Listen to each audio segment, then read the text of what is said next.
আসসালামু আলাইকুম সুপ্রিয় কৃষিপ্রেমিক ভাই ও বোনেরা। আজকে আপনাদেরকে দেখাবো কাঁঠাল গাছে জোড়া কলম কিভাবে করবেন। তো প্রথমত একটি গাছ নেবেন আপনারা ছোট, যে কোনো 1 বছর বা 6-7 মাসের বয়সের। তো গাছটা নেওয়ার পরে আপনারা এক সাইড দিয়ে তীর চিহ্ন করে কেটে নেবেন। তারপর আপনি যে কাঁঠাল গাছ জোড়া কলম করতে চাচ্ছেন সে গাছে কুচি ডাল বাছাই করবেন। করার পরে এক সাইড দিয়ে সেই ডালের বাকলটা উঠিয়ে নেবেন। তো হয়তো দেখতে পাচ্ছেন বাকলটা সুন্দরভাবে উঠিয়ে নেবেন।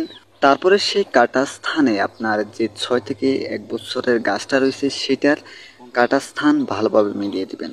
মিলিয়ে দেওয়ার পরে যে কোনো রশি দিয়ে ভালোভাবে পেঁচিয়ে নেবেন, যেন ভালোভাবে দুই গাছের ক্যাম্বিয়ান লেয়ারটা মিলে যায়। তারপরে এই জায়গার মধ্যে আপনারা পলিথিন দিয়ে ভালোভাবে পেঁচিয়ে দিবেন, যেন বাতাস প্রবেশ না করতে পারে। তো এইভাবে আপনার 1 মাসের উপরে রেখে দিবেন, তাহলে আশা করি হয়ে যাবে। তো দেখা যাক হয় কিনা, সেটাও আপনাদের সাথে শেয়ার করব।